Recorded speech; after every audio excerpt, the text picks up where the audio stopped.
I just want to thank everybody for attending this afternoon. I just want to introduce our panel. We have Ed Hines, Kaj Larson, Ed Byers, Jeff Gum, Drago, and Marcus Luttrell. There's more details of their bios in the program.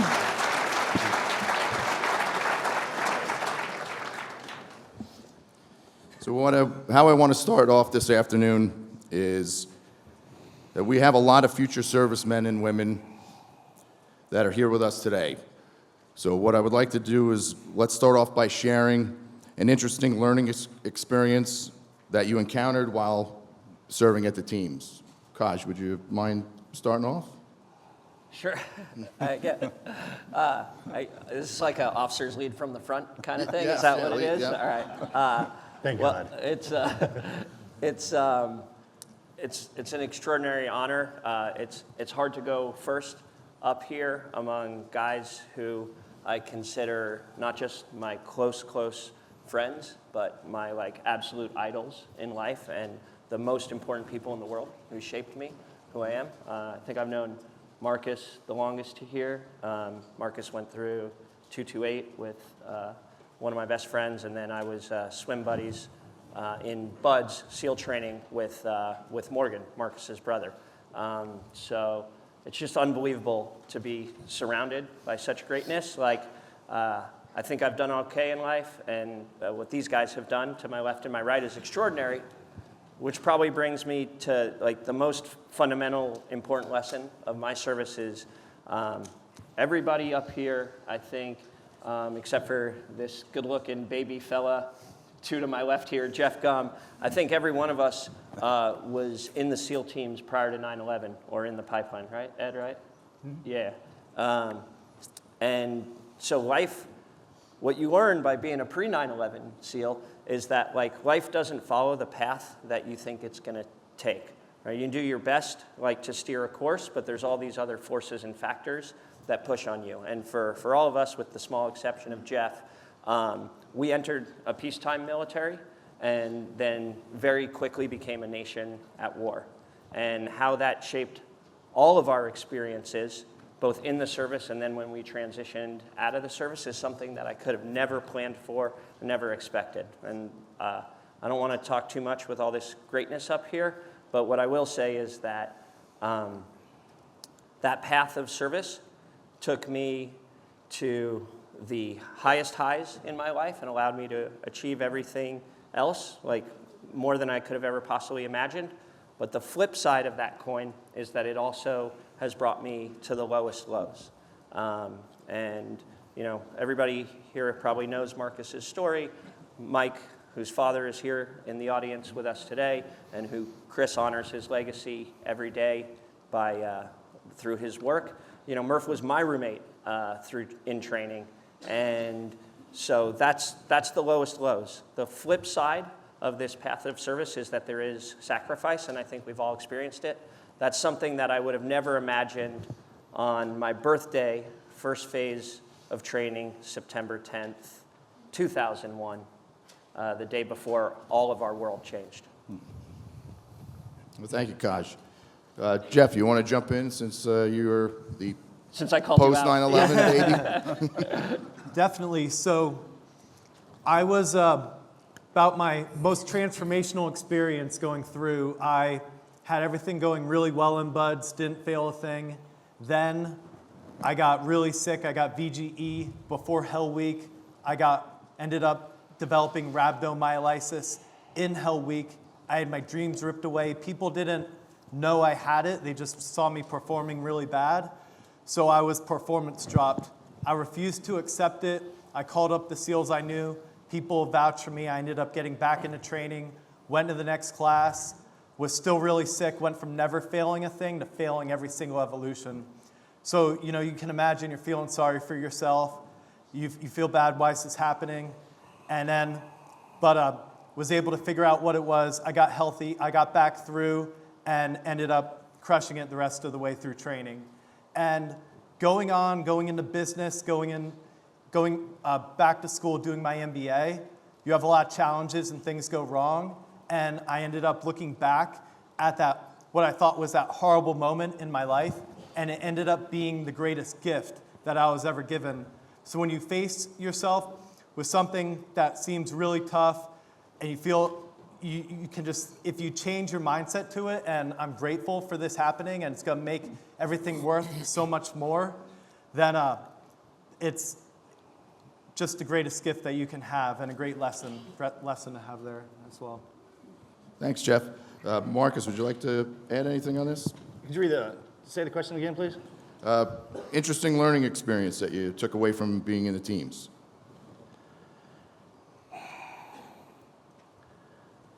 I tell you what, we spend enough time in there, everything comes at you. It really does. The most valuable thing I took away from the SEAL teams was the ability to save a life. I mean, you obviously teach us how to take one really easy, but then teaching us how to save one is the most valuable lesson that I took from there. I think the thing I miss the most is sitting up here on the stage with me. I wasn't prepared when I got out for the hole that was created when you pull us away from that environment, because I've traveled the earth now quite extensively. I've been fortunate enough to meet some of the most remarkable people on the planet of Earth, and none of them have ever filled that void. I've never been able to get into a situation where I was just sitting around doing nothing, and it was more impactful to me than anything I've experienced when I got out. It's the one thing that I miss, and I talk to all my friends who are doctors, lawyers, accountants, congressmen, senators, and I remember asking them, I was like, hey, when you get initiated into these new programs and you finally get done with them, was it as rewarding as what we went through? Not even close. So if you're setting yourself up for our path, the life is exceptional. It's an amazing thing. It really is. There's no other place like it on the planet of Earth. If you knew what you'd created, you'd probably get rid of it. There's a reason why it's so difficult, and there's a reason why there's only a handful of us. While we're in it, we don't think about this kind of thing, and if I had to tell you the downside to our program and what happens to us when we get out, it's the miss. And it's always there. It's like this constant thing. Can't get rid of it. And I try all the time. But I think that's just the Almighty's way of reminding me that there's something more, there's something very special and something that I love very much that's never around me anymore. And I can still feel it. And I think that's one of the things that really got me the most. Very well said. Ed, you want to Sure. add? Yeah, I would like to build on what all three of these gentlemen have said so far. First of all, there's a lot of talent that's sitting up here, and there's this tremendous amount of experience. And it's really hard to narrow down the one specific thing or that one moment in your life that changed, especially early on. And what I can say to the audience here, like, first of all, where's my Norwich crew? There you guys are. It's always great to see you again, alma mater. We have a couple of Norwich alum up here. What I would say is that no matter what you do in life, it doesn't matter what you chose to do as a profession. And you just got to give it your absolute all, and do not let anyone stand in the way of you accomplishing that passion. There's a component of Special Operations Forces known as the 5 soft truths. And the last truth of that is the majority of Special Operations missions require non-soft personnel. And what that means is that for gentlemen such as myself and who's up on this panel to achieve something, it takes an entire enterprise of individuals willing to wake up every day and know that this is what I'm doing in life. I'm going to be the very best at it. It doesn't matter if you're mopping the floors, taking out the trash, providing logistical support behind the scenes. Your proximity to the battlefield does not determine your value. It doesn't determine your worth. And so whatever it is you want to do, first and foremost, you got to go at that with a relentless pursuit of passion. Many people throughout my early days never thought I had a snowball's chance in hell of becoming a SEAL. And so you have to silence that noise around you and just go after what it is that you're tackling. To build on what Marcus said is, I think it's a very important thing. I started off as a corpsman myself, and coming from a faith-based background, one of the most important responsibilities you can have in the world ever throughout your life is the power to determine whether or not somebody lives or they die. And for the gentleman up on this panel, that can be determined in milliseconds. That is the greatest responsibility a human being can have on this earth. And so to know that you have the right training, the right mentality to hold that power and execute it when appropriate is fundamentally something that is what's taught into us that I've carried throughout my life. For this panel, being two sides of the coin, is there's only one person up here that I've actually had the privilege of serving with, and that's Drago. And I was just talking to him about this just a few moments ago, thinking 21 years ago, on our first deployment to Iraq, combat deployment, you have a lot of emotions going through it. Yes, you're a SEAL, but this is our first time our SEAL team's deploying to a combat zone. You have anxiety, you're gonna have fear of the unknown, right? These are important traits to have because it heightens your senses. When focused right and directed right, these are good things to have. But you never know who you're gonna come across that's gonna provide that sense of calm to provide you direction. At the time, Drago had more combat experience than anybody that stepped in theater. He had been doing stuff with the Polish Grom. He had a lot of experience to push on us. And I remember as a new guy going, wow, what I can take from him and what I learned from him and seeing how he held himself, his composure was just remarkable. And I carried that with us as we did combat operations in and around Baghdad and Sadr City. On the flip side of that, so that's what you can do if somebody who's in an older position can have an impact in the new generation. Flip side, my nephew just graduated from SEAL training. And so I went out to his hell week before. I just spoke at his graduation a few weeks ago. And it's really, really powerful to see the next generation come through and the energy that they bring to the table. So I would say it's really hard to narrow down that one thing, but encompassing those three components that I just talked about is that even in your position, when you're young and do not have the experience yet, you can bring so much to the table. So don't ever devalue yourself from that perspective. The older generation relies on the next generation to take over and stand the guard, stand that wall, and you have the ability to do that. Thank you, Ed. Drago, would you like to add to that question, or? Sure. I think for me, the most impactful thing serving the SEAL team was the opportunity to serve with heroes, like here on the stage, but also to say thank you to America for my freedom. Before I came to America, I spent time in communist prison in Gulag as a political prisoner. So when I came to America, I had no country, I had no home. America gave me a country, gave me a home, and gave me everything that I have today, including my beautiful wife up there.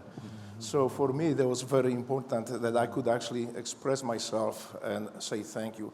I want to first, a small disclaimer. As you can hear from my accent, I'm not much of the speaker. I'm better with bullets than with words, so please be patient with me. But when I still remember when America was attacked, I just wanted to go and kill all the savages there facing us and trying to kill us, those people who harm American citizens.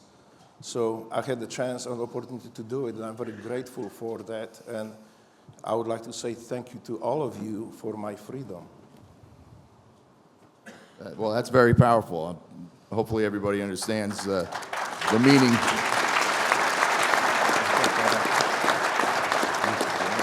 You want to add anything?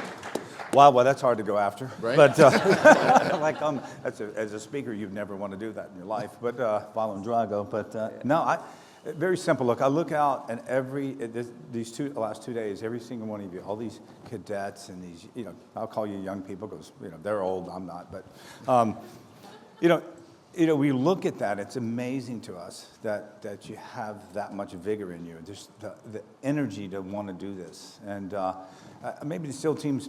I mean, I went from enlisted. I was called a Mustang. I had dirty fingernails, so to speak, from listening to an officer.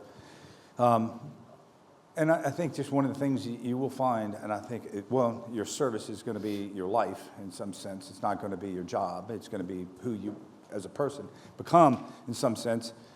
And your spouse will know it, your family will know it also. But, what you will learn over it is that, besides the adversity that you're going to go through, which is wonderful, is that, and I'll say this to anyone, I think one of the most important things I ever really learned, and it's kind of hard, but is you don't fight for what you hate. Nobody up here fights for what they hate. They fight for what they love behind and beside them. Okay, and that's going to be important in your life as all you are going through and having those adversities in your life and having those hard trial times. Just always embrace that. What you do, your brothers, sisters that are beside you, in front of you, behind you, that's a very important thing. I mean, it's a very important motivator that we all.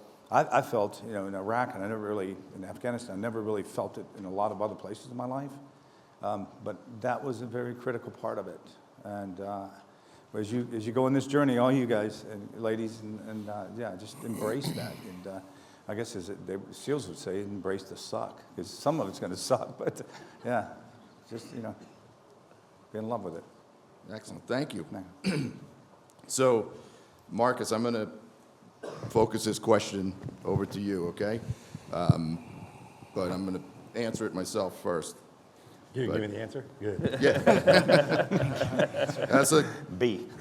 getting out of the teams, and as Marcus mentioned, it's that, the miss. You're missing all these guys. You're missing the lifestyle and the brotherhood, and it's a huge emotion and a huge void.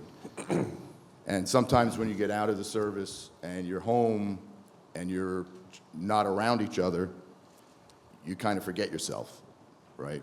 So there's a lot of time and a long time that I forgot who I was as a SEAL, forgot that mindset, and then it took a lot for me to get back into that mindset, to get myself out of that hole, okay? So my question for the panel is, how do you keep yourself positive and motivated and maintain the SEAL mindset now that we're no longer in the teams? You want me to get that? Yeah, if you can. I got the best piece of advice from the Admiral. Because in my family, it was no wife, no kids from 0 to 40. You're trying to figure out the man you're not. When you turn 40 years old, the boss he'll put her in front of you, and that's when you settle down. You want to get all that silliness out of your system. Our women are the greatest thing God ever gave us. Hands down. They've done a study over time, what happens when you pull women away from men. It's called prison. We just separate by color and kill each other for fun. So I was sitting in there, I went to go see the Admiral, and he goes, I'm going to give you some advice on marriage. And he had given me advice on everything else. So I was listening. He goes, you need to understand, she outranks you. You can't talk back to her, you can't yell at her, you definitely can't hit her. If you ever walked up on a man talking to your wife the way you do, you wouldn't just beat him up, you'd kill him. He goes, let me tell you something, every day when you get up in the morning, this is your job. And when he explained it to me like this, I really felt it. Because he goes, I'm going to have to pull you off the line, the combat line. I was like, well, what do you want me to do? I don't know, you want me to work out harder or anything like that? I don't understand. He goes, let me tell you like this. If I came into the platoon space and walked right up to you and said, hey, look, for the rest of your life, you're going to have to wear civilian clothes. I'm going to let you marry that hot chick right over there. You're going to help her raise her babies. You're the chauffeur. You're for protection and enforcement. You understand me? You try to get out of line a little bit and act like a frogman around. When there's no frogmen around, take a walk and cool off. And he just kept hitting me with that. He goes, this is your assignment, the most important one you got. When those kids came online, that's why you don't see me in the public anymore. I'm trying to be a great father. That's a hard job. That is a hard job. My father was mean. It wasn't anything like me. I was scared to death of him. And the first time I ever had to step into the father role, I became him. I didn't know any other way. You do what you're taught, what you've seen, and if some of y'all came up with dads and fathers like we did, man, you got it physically put into you. And I think about that every day when I wake up. My feet hit the floor, first words out of my mouth is, I will serve. And then I have this whole routine that I go through. And before 10 o'clock, man, I make my bed every morning just like the Admiral says. Only problem is I try to make it, sometimes she's still in it, so I don't know what to do about that one, but I'm running into that problem every now and again. But when it came time to that marriage, I had to completely shift my gaze. There's some of the guys that were married while we were in the teams. I didn't realize how special they were and how hard that job was. I wasn't in when I did this. I had been out for a little bit. And she was the best thing that ever happened to me. I follow her orders. She knows she can see me. She can actually see what's inside of me. So no matter how hard I try to buck or fight or pitch or something like that, she just kind of steps back and waits and then hits me with it. And then I'll do my thing and go do my business. Because team guys, you got to tell us what to do. And I mean really tell us. You know why? Because the way we're taught and we're coming up, if you go out and do something that you're not told to do, we get in trouble. Matter of fact, most of the veterans out there, the reason they don't do nothing is because no one's telling them to do it. In our world, you have to be ordered to do something. So a lot of us have a problem with that. For every 10 you're in, it takes 2 to detox. Remember, I told you that. That's what happens when you get out. And the best thing that ever happened to you is that God gives you one of his girls. And I met mine on a blind date. I knew she was the one immediately. Ask any of these guys. I showed up the next day at her house. She wasn't even expecting me. And we've been married for, you know. I can be a bit intimidating when I want to. So I never left. But that was some of the best piece of advice I got, and one of the best things that ever happened to me was her. That's great. That's great. And Kaj, you're Ed?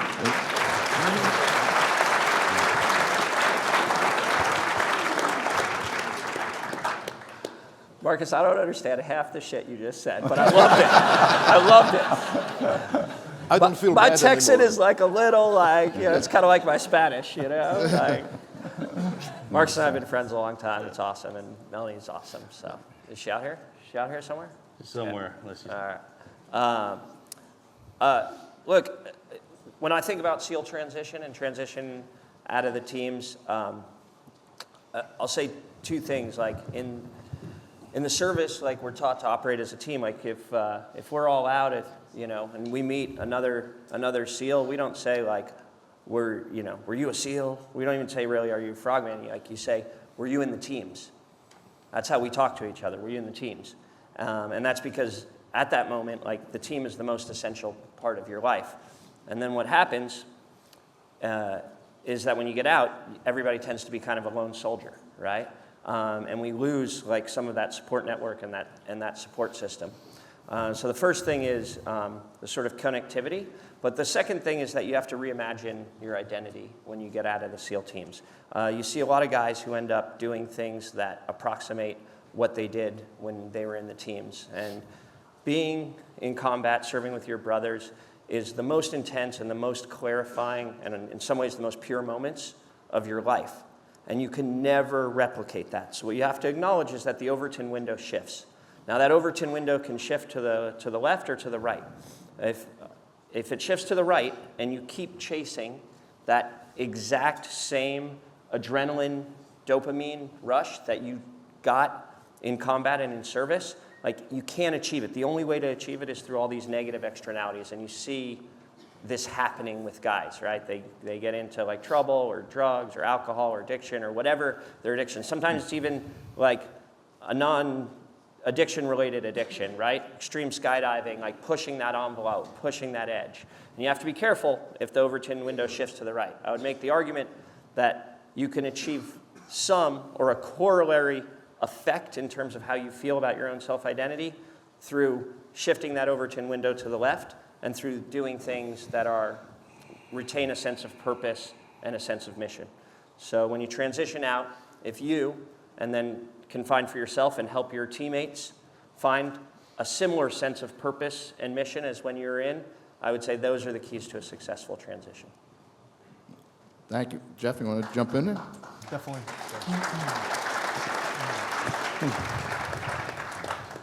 One of my biggest things is I never let my memories be bigger than my dreams. The same way when I was a 16-year-old and I tore my ACL and I was stuck in a brace, I didn't know what I wanted to do. I just knew I wanted the biggest challenge in the world. I discovered what the SEAL teams were in Hell Week.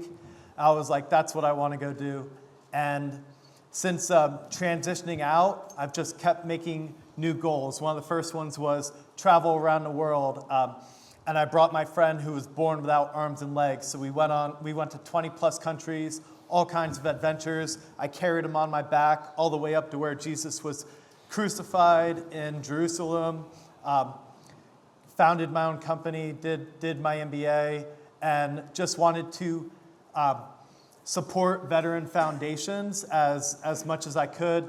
Me and Kaj, we do the Hudson Swim every year, where we swim like 3.5 miles with 300 plus guys, 100 SEALs. Chris is always part of it too. Just going around having nonstop adventures like this, constantly challenging ourselves. Little joke is, we don't get ready, we stay ready, you know? So just constantly challenging yourself. And then family is just such a big one too. I grew up in Pennsylvania and I was out in California because it was just pretty awesome back in San Diego and everything. But since my sister had little kids, I got a 4-year-old, a 2-year-old, and a 6-month-old nephew, I just try to go back, seeing them, being there for them, trying to make sure they're brought up the right way before I have my own children and everything. It's just taught me so much. Thanks. Ed Byers.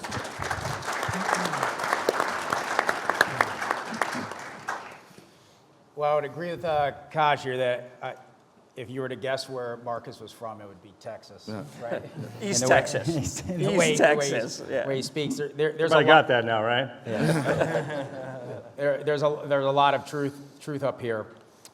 And what I would say for myself is everybody's experience is going to be a little bit different, depending on your longevity in the teams or in your profession or your career, and what type of experiences, the intensity of those experiences are as you go through your career. So everyone's going to have a slightly different experience. They're going to have a slightly different way that they handle that and then figure out what they're going to do in the next phase of your life.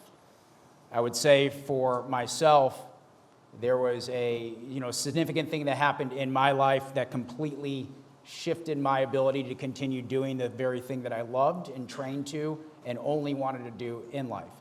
And that can be a really big struggle. However, the way I looked at that, first and foremost, was to put God top of mind. And when I put God top of mind and going and saying repetitive prayers of what is it that you want me to do, and stay in that thought and seek that guidance, that gave a lot of solace to my personal life to understand what the path I need to go down and where and how I'm going to navigate that. There's the second part of that is then you look at, I expanded from God first of what path and direction that gives me that peace of mind so I don't fall down, the well and go down a wrong path, was then to always put forth the components of what our basic training taught us, meaning BUDS, Basic Underwater Demolition SEAL Training. And if you were to walk across the quarterdeck right now out in Coronado, you would see this compass rose. And so they're not sound bites, there's these sayings that go across this compass rose. They're not just sound bites, but these are sayings that have been forged in diversity by the proud men who have gone before us. Be someone special. Only easy day is yesterday. Choose to carry more. Earn your trident every day.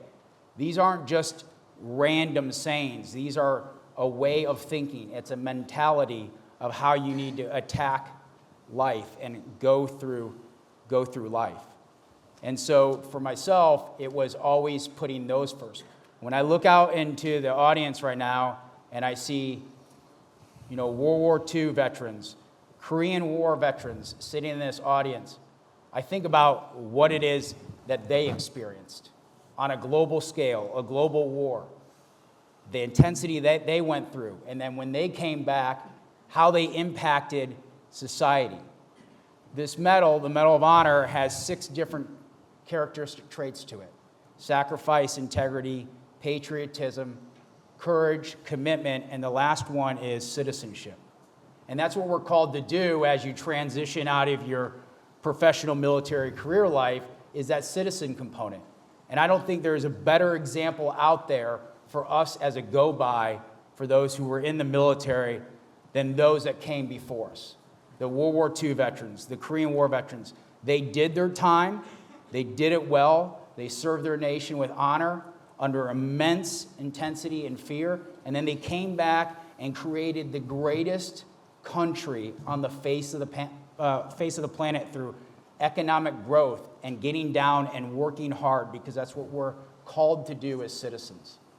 And so I keep God first, and I look to those that came before me of going, what's the example that they set, and I try to emulate that. Excellent. Very well said. Thank you.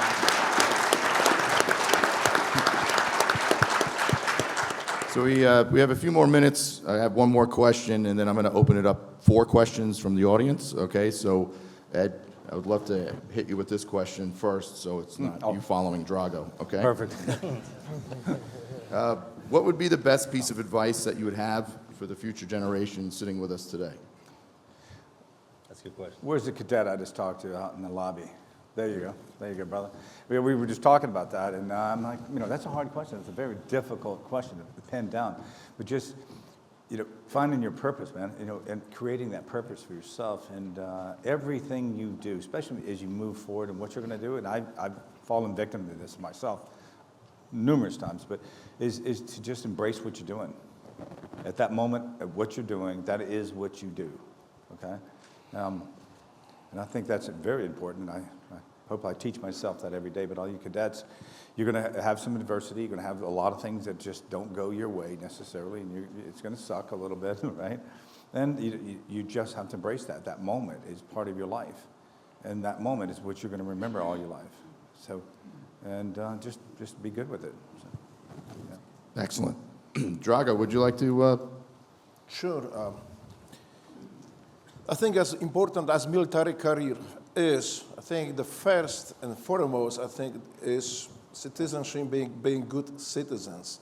And this is what I would advise people here.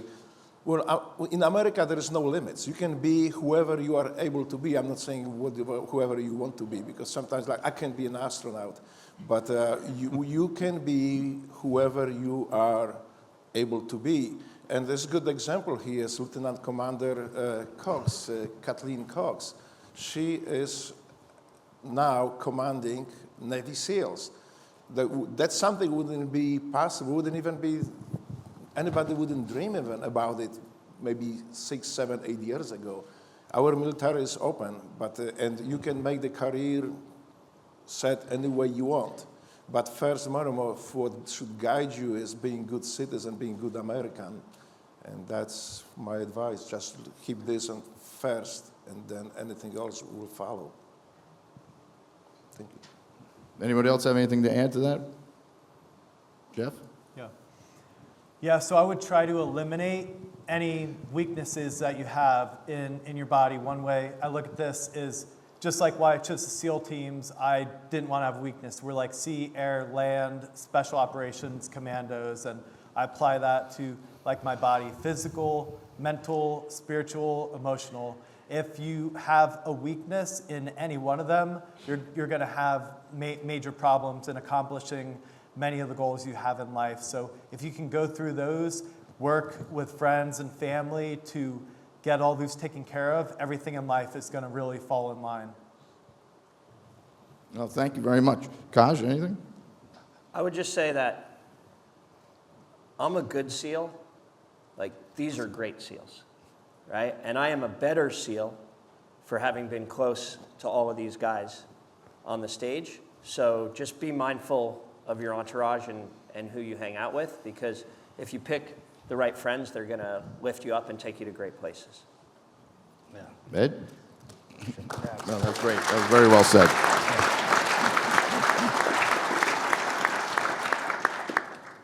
If there was one sentence, and just, I'm so proud of my nephew right now and the class gift that they gave to our community.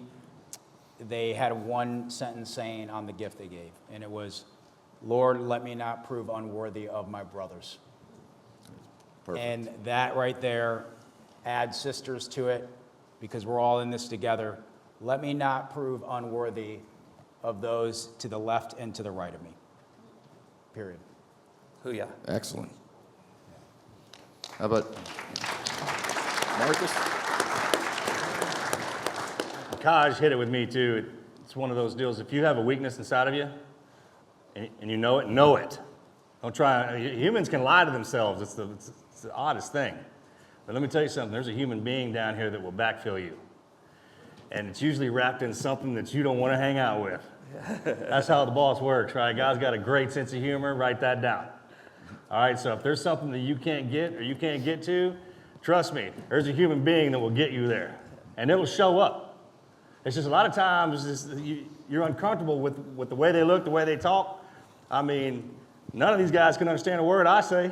And then they patch me up with Drago. Where are you from, Virginia? Is that where you were born? Ohio, I can't get your accent, Ohio. But that part's true.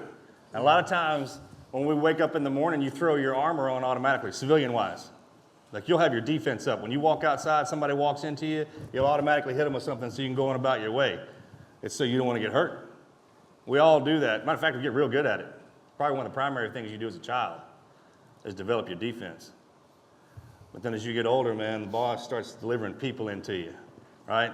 And if you take the time to get to know them, man, they'll show you things that you've never even seen before. That's your superpower, is your friends and your teammates. Hoo-yah.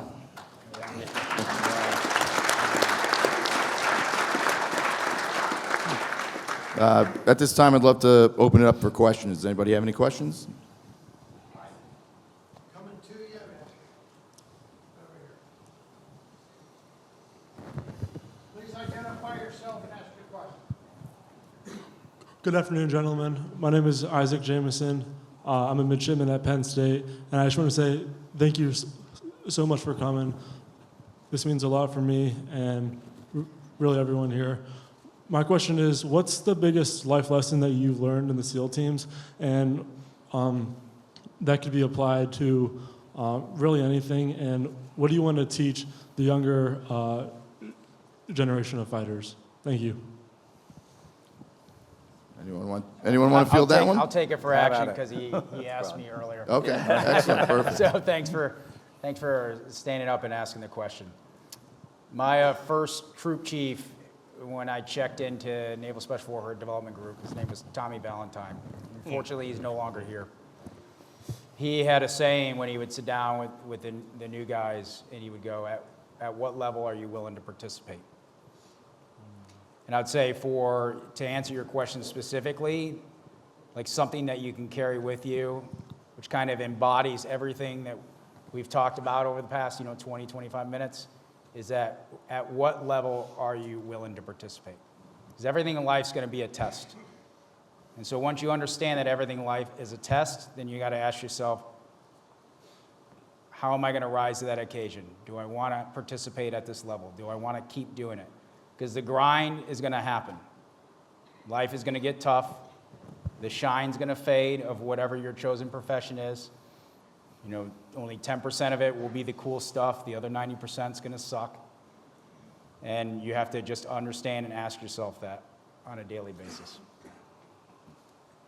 Excellent. Any other questions?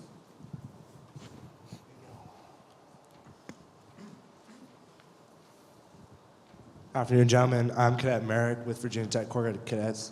I've heard about the concept of a quiet professional. I want to hear you guys elaborate on that a little bit.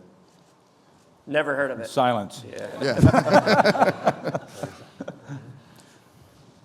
I got some thoughts on this, but I'll just say quickly that this has been a struggle for our community. When all of us entered the SEAL teams, with the possible exception of Jeff, I'd never even heard of SEALs when I went to the academy, but post 9/11, because post 2011, after Bin Laden, it no longer became possible for us to be the community. That was an inflection point for our community, and so we've had to learn how to both be quiet professionals but also live in the spotlight.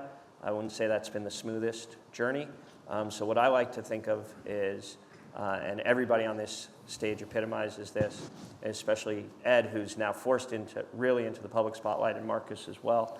I like to think of us not necessarily as the quiet professionals, because I don't want the greenie beanies, poking fun at us, but I do think of us as quintessential professionals.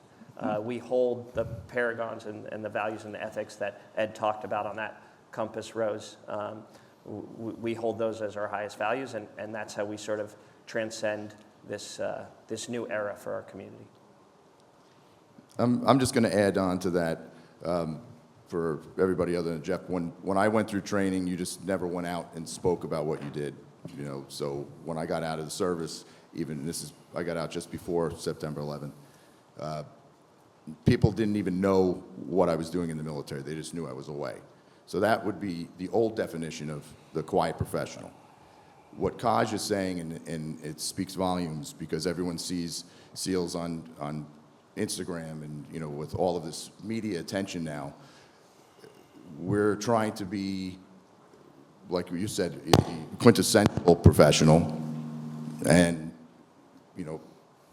it's almost a brand, the SEALs now, because now it's so much in the spotlight. So we want to make sure that when people see us, that you're not going to meet that many SEALs. Okay, there's not a lot of us at all. We're a very small group. So when you meet us, you want us to be the reflection of what you envision a SEAL to be. Because if I'm doing something inappropriate or wrong, you're going to think all the SEALs are doing that. So that's the other aspect. But definitely, we're in the media and the spotlight a whole lot more than I think most of us really would like. Jeff? Quiet professional is really when you check into your team, they don't want a new guy going out to the bar, going around, putting himself on social media. But as you retire and you get out of the military, I think it's very important for people like us to help push culture the right direction, because if we're not doing it, who's going to be pushing culture?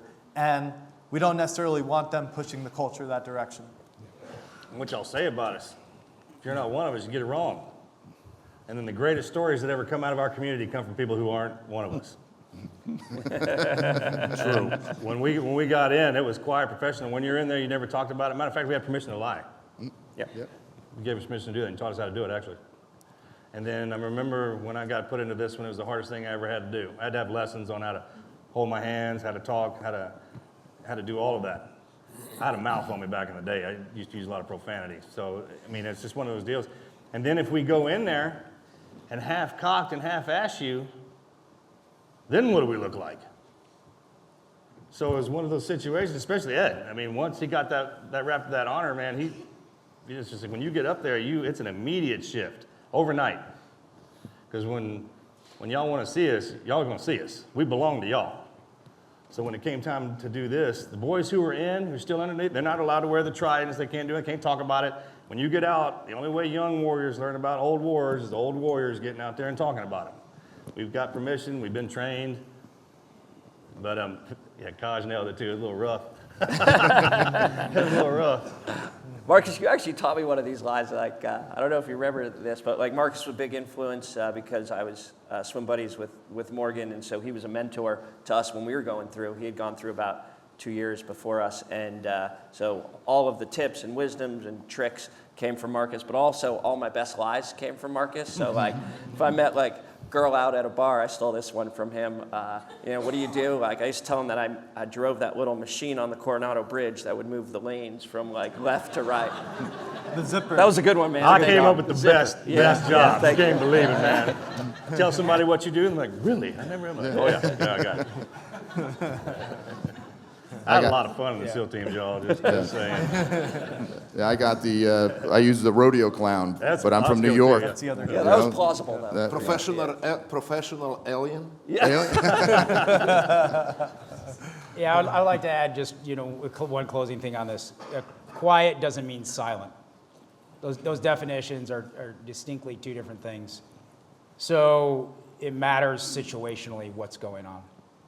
I don't know about everyone else on this stage, but I wouldn't have never joined the Navy or wanted to become a SEAL if it wasn't for books that were coming out from SEALs in Vietnam, if the movie Navy SEALs didn't come out in the early 90s, You know, if those things were not there for me to consume, I would have never joined. And who knows what I would end up doing in my life. So it really just depends on when it is you engage and speak about the profession that you're a part of. If you're doing it in a time period when there's active conflict and that the things that you're sharing could potentially create a greater harm and greater risk, that's probably not the appropriate time. But telling the story, giving people an opportunity to look up and be inspired by individual stories, that has its time and it has its place. So quiet doesn't mean silent. Great point. We have another question?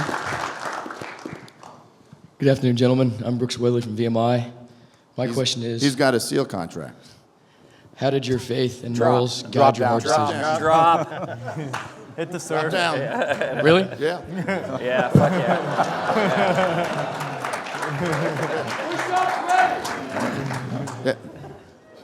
Yeah. That's good. Recover. Recover. There you go. You were saying? Thank you. You're welcome. So, how did your faith and your morals guide your hardest decisions? That's a great question. What? How do your faith and morals... Say it again, please.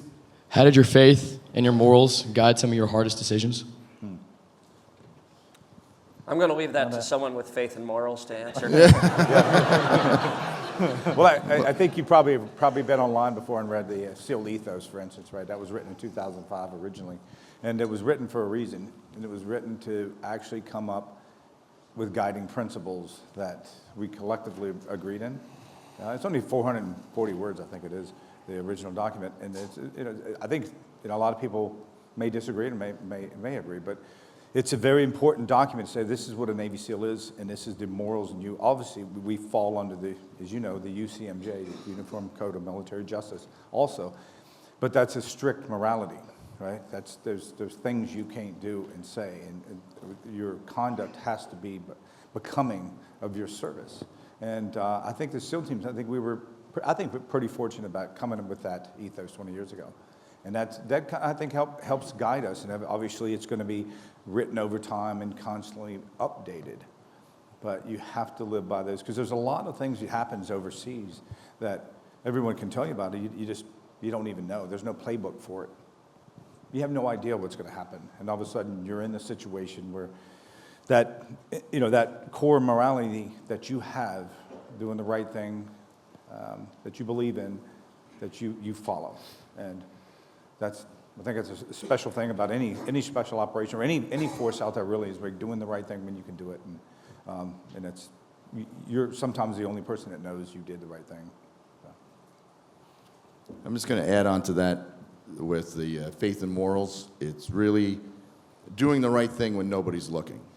So think of it that way. So when you're on a mission and there's nobody around, you kind of have a free will to kind of do whatever you want, or you may think that, but it's what's inside you that guides you, like Ed was just saying.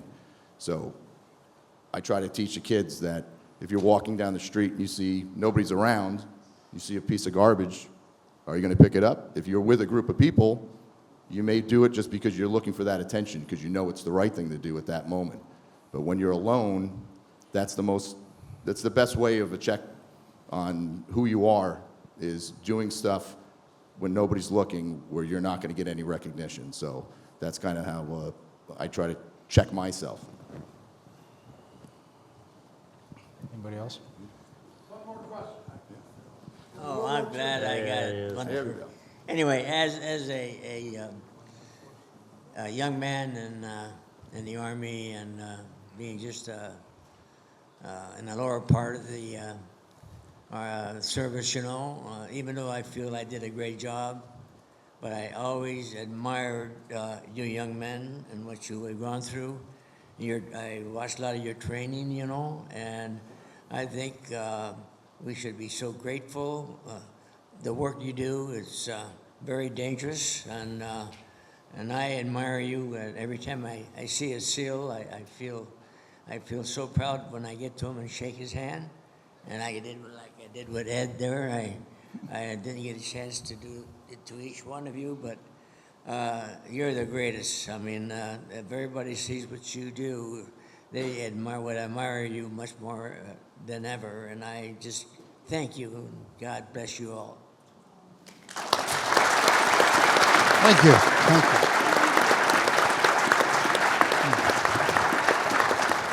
Do we have any other questions? Oh, we have a few more. If you, I don't see any. yeah, we have a couple. Yep. We get 2 more questions and that'll be it.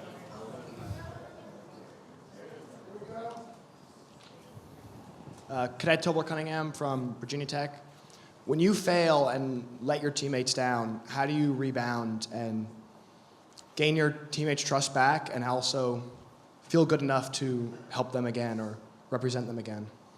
That's a great question. I'm going to have to say that's an excellent question. Anybody want to field that one? Well, What happens when you screw up? Basically is what you're asking, right? Yeah, it's terrible. Sometimes you don't recover. Man, yeah, some guys don't make it That's why back. there is so much stress in our selection. That people who come in, they won't fail. So that's, I think, Okay, so we all fail. Yes. Matter of fact, we get really good at it. Yeah. And a lot of people Yes, yes. will quit because they get embarrassed. Like if you're embarrassed to fall down around people or for anything to look dumb on you, you ain't gonna make it around here. We get that out of the way early. Now, if you come in and you've been hooting with the Owls and you don't come out and soar with the Eagles with us, like if you're purposely dragging butt and we can see it, man, we'll come down on you like you can't believe. You don't survive with us. That's not a thing. And we all mess up. And when you do, we let you know. And then when you feel, there's a weight we put on each other. We don't ever talk about this. And it happens, one of the ways it happens is what you're talking about right now, what you just asked us. And you will work with everything you got to earn them back. It's one of the worst feelings you can ever imagine is if you didn't pull your weight. Period. That's a great question, man. We don't even talk about that. Yeah. Like, we don't even give that an option usually. You go in, as soon as you walk in there and you see another one of your teammates standing there, man, it's on. Matter of fact, it's on right when you get that trident. You constantly think about it all the time.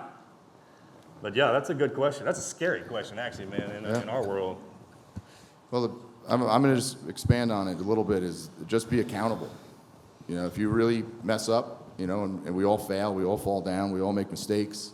But it's the worst thing is when you point blame or you don't take accountability for it. Yeah. So man up or woman up. But just say, I messed up. I'm going to prove to you that I'm going to make it right, try to earn their trust back. You may never earn the trust back if you did something that bad. Well, I think you brought up two pieces. I appreciate it. The two pieces to that. The second piece was trust. That's a whole different thing. Yeah. You lie, cheat, steal, let's just call it whatever it is. That's a whole different thing. Like making mistakes, you can ask any SEAL, I think, on Earth, you know, or any military force, they'd rather have a person that's a team player, that's really honest, straightforward, and maybe not the best performer, maybe good performer, great, maybe, but they would rather have that trust first. Trust is the only, the speed in which you can move as a unit, or any unit, leading or whatever you're going to do in your life, is the people you can trust and they can trust you. So trust is a whole different thing. Never break that trust. So That's huge. Perfect. Jeff, you have something? Yeah, you can't be afraid to fail. All of us joined a community where 90% of the people that attempt don't end up making it. You know, my class had 253 guys. I finished with 26. Then there's like, you continue on from there. Go to sniper school, 30% of the guys don't make it. Go to green team, 50% of the guys don't make it. But you're constantly just challenging yourself, trying to, you know, preparing as much as you can. And just you just never give up, and just can't be. It's like the man in the arena, you know. Great attitude. Yeah. If you keep great attitude, that's clutch. And I mean, when we're out there suffering and bleeding and everyone's dying, man, if you got a grin on your face, that's good. Because we can all complain, and that just doesn't do anything but bring everybody down. We have one more question. Good afternoon, gentlemen. My name is Midshipman First Class Adley Lewis Sain at the United States Naval Academy. Gentlemen, in my senior year at the Academy, something that's constantly in my mind is whether or not I'm actually prepared. If my idea of what leadership looks like is good, if that's going to be good enough for those that I'll be fortunate enough to lead in the future. And so with your wisdom and your experience, what I'd like to ask is, what would you say to those of us who are questioning, am I ready to lead in the future? What does leadership look like, and how do you balance, perhaps, how do I put this? What's good for the person? What is like a decision that's, I'm doing this because it's better for you, or I'm doing this to make your life better, or accountability versus true leadership kind of detail? Another very good question. I'm going to just quickly address it from my You're ready. from my view. Trust yourself, you're ready. Nobody's ever really ready when you get tossed into positions, and a lot of people tell you. You can be tossed in a lot of positions. You're going to be tossed in positions where you'll be 22 years old, and I actually was tossed in a position. I was a young officer. I was prior enlisted. I was a dirty Mustang, as I call myself. And I had a chief that was a Vietnam veteran, highly decorated, and I had to fire him, and it sucked. But I think I learned a lot from how to speak to him and learn from him during that moment. That even though he was older than my father, I was able to go through that situation with him. And you're never going to be as prepared as you think you want to be, possibly, I don't think. It's just learning experience, and you have to be humble. And you're going to have a lot of important people behind you, chiefs and senior enlisted, Naval Academy. So you're going to have that. And just be honest with them and be humble with them. And just remember, you don't know everything. So you're prepared, but you're not that prepared. So what I was going to say is, I was enlisted. There's a few other people that were enlisted here, so it's a little different for us.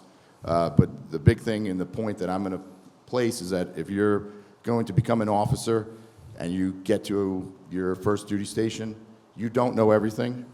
You're as prepared as you can be from school, but you're going to have to rely on your senior enlisted, your chiefs, your first class, all of those people that have been in service for, decades, that have all of this experience of how to do things, and you need to rely on them to help you and almost be humble to a point where you could allow them to mentor you a little bit.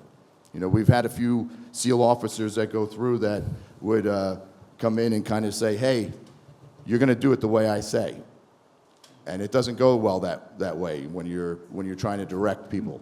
So, we've had a few people go to Ranger School to try to help educate them. Yes, yeah.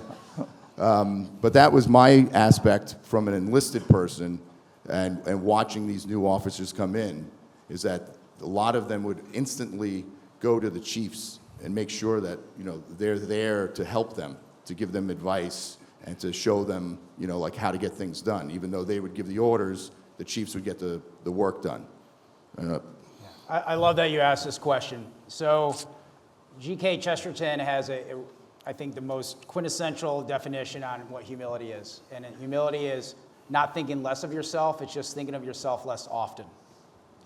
And what I mean by that is, you've been through the severest of schools. The academy is the creme de la creme, right? You've been trained. You've had a lot of great instructors pouring into you to tell you the right path to go on. So don't question that component. I love that you have humility from thinking from that perspective. Just be confident also in what you do know and what you've learned, and the rest will come with time. And I have a great example of this from a personal perspective, which is why I like that you asked it. So I had prior service before I joined the teams. I came in as a Navy corpsman. I spent my first tour with 2-2 Golf Company, 2nd Marines out of Camp Lejeune. Then I went on to Special Operations Medical School with the Army and did that. When I checked into Team 4, and before we went over to Iraq for the first time, when we checked in as a new guy back then, we had to take our tridents off. and they're known as also, they have a couple different nicknames, the Budweiser and the Bird. We had to put our birds in a bird cage, literally take them off. We weren't allowed to wear them because we were some of the first classes that received our tridents out of training before showing up to teams. And so there were 6 months where that went by, and we had to go on a board. So we're sitting in front of our platoon chiefs, our LPOs from across the command, and they asked you all these questions. And one of the senior people that I highly respected, would go on and serve with, asked me if he thought I was prepared as a medic to do that as a collateral duty for the platoon. And I did this self-deprecating component, which I thought was humility. I was sadly mistaken. I said, no, I don't think I'm ready. And the board lost their mind on me. They lost their mind on me because they're like, look it, if you're not ready, you're either, you don't belong here, you're dumb, like something's off, because you're the most trained corpsman we've ever seen, because you've had this prior experience with the Marine Corps. You've just got out of doing all this special operations medical training, and you're coming across saying that you don't think you've had enough training yet. And it was a really big insight and thinking of a mentality. Is like, it's great that you come off with a sense of humility, that it's never enough, that we have to become better. Like, what's the next ridge line? But the other aspect of that humility in that Chesterton quote that I just talked about is not thinking less of yourself, is that when it comes game time, you better think that you're also the baddest MFer on the face of the planet, because that is what's required of us. That's what's demanded of us when you're in the military by the citizens of this nation, is that you will be there to execute the job in a no-fail setting. So I love that you asked that. Just believe in yourself, you got it. That concludes the panel this afternoon. Thank you very much. Thank you, everybody.